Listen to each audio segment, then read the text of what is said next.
అదే RTV app వార్తల్ని క్షణాల్లో చదివే అవకాశం ఉంటుంది. ఒక న్యూస్ పేపర్, ఒక టెలివిజన్ ఛానల్ మీ చేతుల్లో ఎప్పుడూ ఉంటాయి.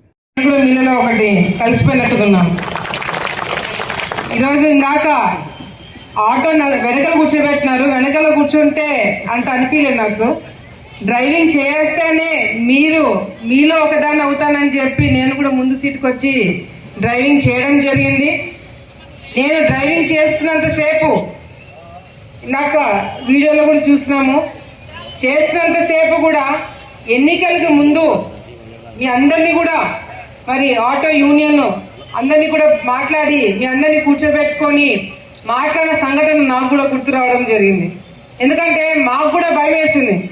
చంద్రబాబు నాయుడు గారు ఉచిత బస్ ప్రయాణం మహిళలకు పెడతామన్నప్పుడు ఆటోలో డ్రైవర్లు వీళ్ళందరూ కూడా ఇబ్బంది పడతారన్న ఆలోచన మా అందరిలో కూడా ఉండింది.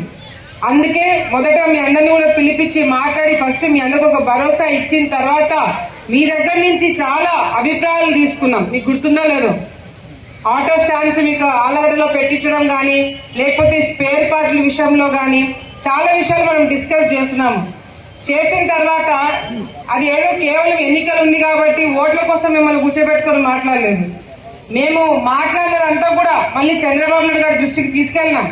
సో ఎన్నికల టైంలో మనము మహిళలకి ఉచిత ప్రయాణం చేస్తామని చెప్పినాం. కానీ ఆటో డ్రైవర్లు వాళ్ళ కుటుంబ సభ్యులు ఇబ్బంది పడకుండా మనం కొన్ని చర్యలు తీసుకోవాలంటే బాగుంటుందని నేనే కాదు, రాష్ట్రంలో ఎంతో మంది నాయకులు వెళ్ళి ఆయనకి చెప్పడం జరిగింది.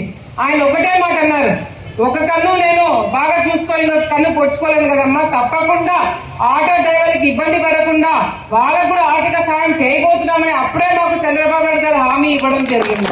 ఇచ్చేటట్టుగా కూడా ఈ రోజు పథకాలు చేతికి అందుతున్నాయి. చంద్రబాబు నాయుడు గారు దసరా అన్నారు, దసరాకి ఈ రోజు 4వ తారీఖు చెప్పిన మాట ప్రకారం ఆటో డ్రైవర్లు అందరూ బ్రహ్మాండంగా ఈ రోజు ర్యాలీ తీసుకొని ఒక కుటుంబం లాగా అందరూ కూడా కలిసి వచ్చి ఈ రోజు ఆ పథకాలు మనం తీసుకోగలుగుతున్నామంటే దానికి కారణము చంద్రబాబు నాయుడు గారు అని చెప్పి సందర్భంగా గర్వంగా తెలియజేసుకుంటూ, అంతేకాదు మీకు కేవలము 15,000 రూపాయలు ఏదో జగన్మోహన్ రెడ్డి 10,000 ఇచ్చినాడు, మేము 15,000 ఇచ్చి మేమే చాలా గొప్ప అని చెప్పి మీకు చెప్పట్లేదు.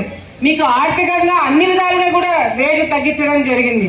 మీకు 15,000 రూపాయలు ఇందాక అన్న చెప్పినట్టుగా కూడా మీకు ఏదైతే ఈ ఫిట్నెస్ సర్టిఫికేట్ కావచ్చు, లేకపోతే ఇన్సూరెన్స్ కావచ్చు, ఇవన్నీ చేసుకోవడమే కాకుండా మీకు ఆర్థికంగా ప్రజలందరికీ, మీతో పాటు ప్రజలందరికీ కూడా ఆర్థికంగా సరుకులు, నిత్యావసర సరుకులు రేట్లు కూడా తగ్గించి ఈ రోజు నెలకి మీరు దాదాపుగా 5,000 నుంచి 10,000 రూపాయల డబ్బులు ఆదాయం చేసుకునే రకంగా ఈ రోజు ప్రభుత్వం, కేంద్ర ప్రభుత్వం తీసుకున్న నిర్ణయం వల్ల ఈ రోజు మన జీవితాలు అందరిలో కూడా మార్పు వస్తుందంటే దానికి కారణము ఈ ఎన్డీఏ ప్రభుత్వాన్ని గర్వంగా ఈ రోజు మీ అందరికీ కూడా నేను తెలియజేసుకుంటున్నాను.